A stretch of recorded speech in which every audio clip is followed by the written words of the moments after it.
Dennis Drennan of the ICMSA is saying tonight, Tuna there, we need to get around the table. Do you agree with him, and are you willing to talk without putting ultimatums down? Absolutely, we're willing to get around the table, but to be clear, the confidence in Bord Bia among farmers will not be restored while Larry Murren is chair. But couldn't you talk to him about that if you sat down with him?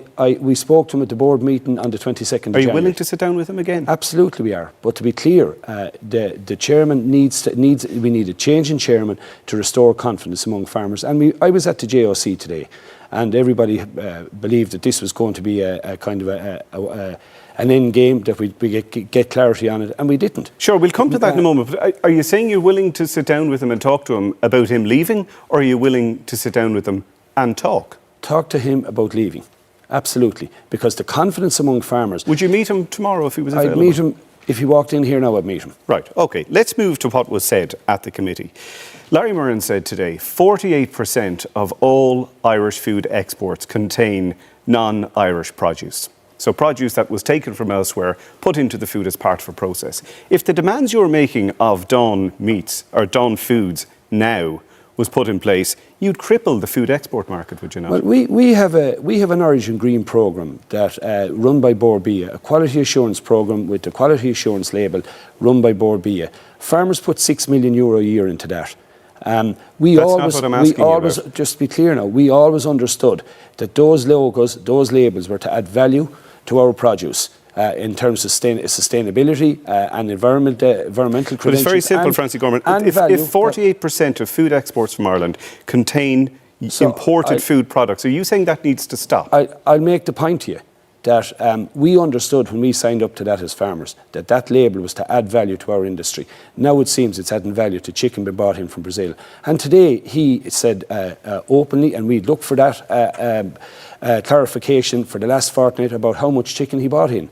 He said he bought in 10% of 160,000 tonnes, which is 16,000 tonnes. He wouldn't give it. in tonnage. But we on our calculations, it was an easy one to calculate out. It was, and when you calculate it out further, it's the equivalent of 40 million chickens. Okay, so you've an issue with chicken, and you have an issue with beef. But the other point that was made today is the farming organisations don't appear to have any issue with the fact that close to 1 million tonne of animal feed is imported from Mercosur countries. Why do you not have an issue with that? I don't think you can equate the two, because number one, it's fed to animals directly. We were out in Brazil with the Farmers Journal before Christmas, and it showed that the way beef is produced in Brazil and chicken is produced in Brazil is not the same as we do it here. They don't produce it to the same standards. But you don't have an issue with animal feed being brought in? They use antibiotics and hormones. But you don't have an issue with animal food being brought in? I'll explain. They use antibiotics and hormones in the production of beef. They don't use it in the production of grain that's fed to cattle. It's a slightly different argument. You've said, effectively, you don't have confidence in the chair of Bord Bia. You've said his position is untenable. Given that he's not going, is your position on the board now tenable? Should you be thinking about resigning? Absolutely not. I believe if I wasn't on the board, we wouldn't be having this discussion. But why would you serve under a chair you don't have confidence in? I've been elected by 72,000 members in IFA, and the IFA President has always sat on the board of Bord Bia. And I'll go back in there to represent our members. Even though you don't have confidence in the chair? Well, confidence in the chair. My job is to represent farmers in there on the board. The position of chair at the end of the day is ultimately a decision for the Minister for Agriculture. And the Minister for Agriculture, we have written to him, asking him to meet the board separately from the chairman, because when the board met on the 22nd of January, the chairman remained in the room the whole time. Well, you've said tonight you would be willing to meet with him. What happens if Mr. Murren remains in his position? You have marched farmers up the hill.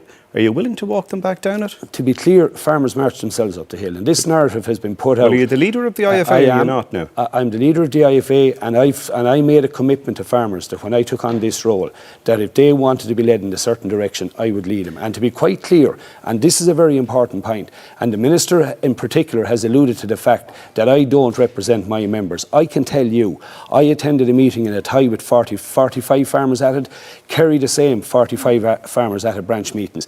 An executive below in Limerick with 90 at it, an executive in Cavan with 110 at it, and an executive in Offaly where our Director General attended with 70 odd farmers at it.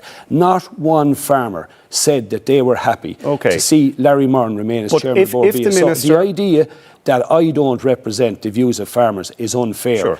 What I do is I lead farmers. OK, so if Mr Murren remains, if the Minister continues to back him, if the government en masse continues to back him, how long are members going to stay sitting out in Bord Bia and sitting outside the offices? It's not practical, is it? It is, as long as it takes. And the issue here is, are the government now going to back big business, someone who has bought in Brazilian beef into this country, bought in Brazilian chicken, chairs our meat marketing board? Are they going to back him over the credibility of Bord Bia with farmers? And to be clear, the longer this controversy goes on, the more damage it's going to do to our industry, to our reputation. Leadership change doesn't do as much damage. It should happen immediately, and we should get back to doing the job that's important for farmers and Bord Bia. And to be clear, our members that are outside in Ballsbridge tonight are the strongest supporters of Bord Bia. And that's why they feel so frustrated and so angry, and that's why they're there. All right, Francie Gorman, thank you for joining us in studio tonight. Miriam.